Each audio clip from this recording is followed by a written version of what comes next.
मैं प्रयागराज में हुए महाकुंभ पर वक्तव्य देने के लिए उपस्थित हुआ हूं।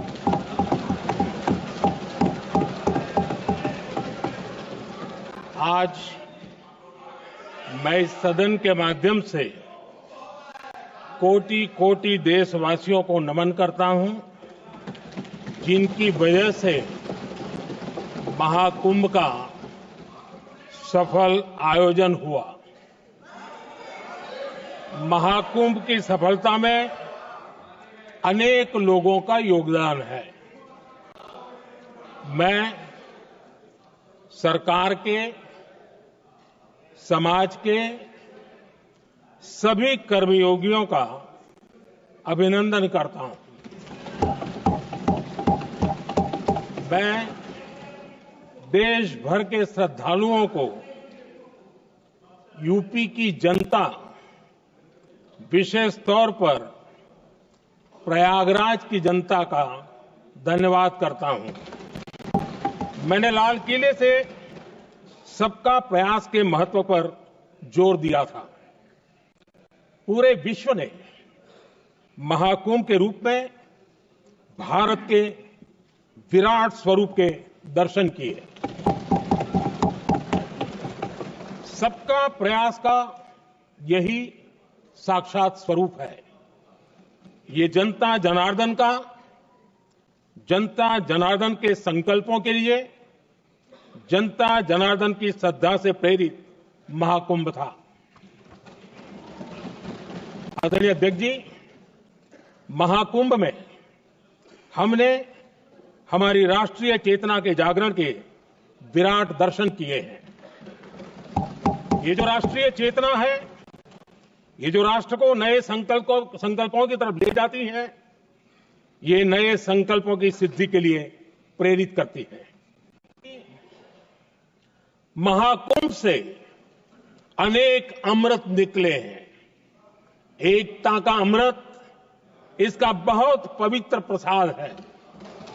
महाकुंभ ऐसा आयोजन रहा जिसमें देश के हर क्षेत्र से, हर एक कोने से आए लोग एक हो गए। लोग अहम त्याग कर वयम के भाव से, मैं नहीं हम की भावना से प्रयागराज में जुटे। अलग अलग राज्यों से लोग आकर पवित्र त्रिवेणी का हिस्सा बने। जब अलग अलग क्षेत्रों से आए करोड़ों करोड़ों लोग राष्ट्रीयता के भाव को मजबूती देते हैं, तो देश की एकता बढ़ती है। जब अलग अलग भाषा बोलियां बोलने वाले लोग संगम तट पर हर हर गंगे का उद्घोष करते हैं, तो एक भारत श्रेष्ठ भारत की झलक दिखती है। एकता की भावना बढ़ती है। महाकुंभ में हमने देखा है कि वहां छोटे बड़े का कोई भेद नहीं था। ये भारत का बहुत बड़ा सामर्थ्य है। ये दिखाता है कि एकता का अद्भुत तत्व हमारे भीतर रचा बसा हुआ है। अध्यक्ष जी, पिछले वर्ष अयोध्या के राम मंदिर प्राण प्रतिष्ठा समारोह में हम सभी ने ये महसूस किया था कि कैसे देश अगले 1000 वर्षों के लिए तैयार हो रहा है। इसके ठीक 1 साल बाद महाकुंभ के इस आयोजन ने हम सभी के इस विचार को और दृढ़ किया है। देश की ये सामूहिक चेतना देश का सामर्थ्य बताती है।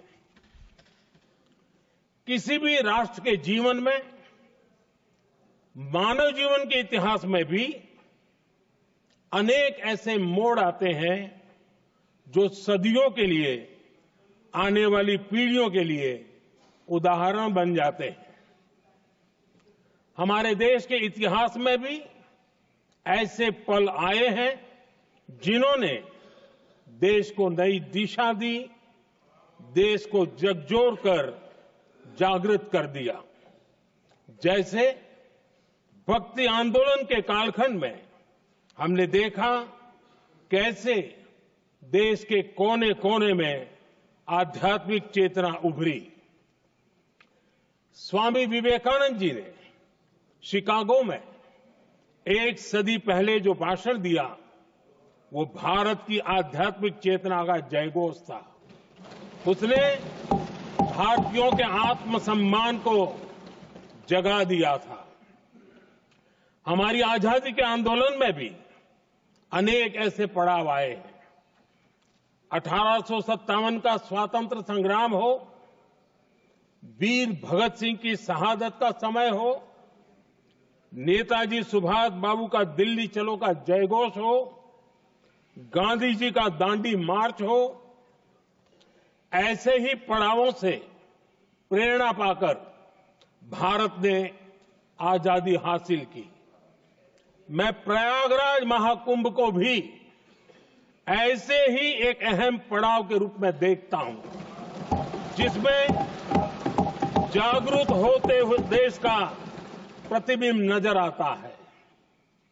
अध्यक्ष जी, हमने करीब 1.5 महीने तक भारत में महाकुंभ का उत्साह देखा, उमंग को अनुभव किया। कैसे सुविधा असुविधा की चिंता से ऊपर उठते हुए कोटि कोटि श्रद्धालु श्रद्धा भाव से जुटे, ये हमारी बहुत बड़ी ताकत है। लेकिन ये उमंग, ये उत्साह सिर्फ यहीं तक सीमित नहीं था। बीते हफ्ते मैं मॉरिशस में था। मैं त्रिवेणी से, प्रयागराज से महाकुंभ के समय का पावन जल लेकर गया था।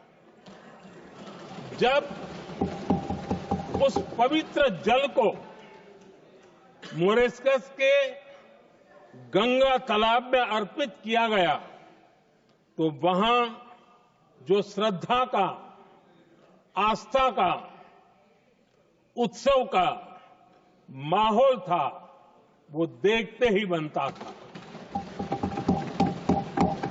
ये दिखाता है कि आज हमारी परंपरा, हमारी संस्कृति, हमारे संस्कारों को आत्मसात करने की, उन्हें सेलिब्रेट करने की भावना कितनी प्रबल हो रही है।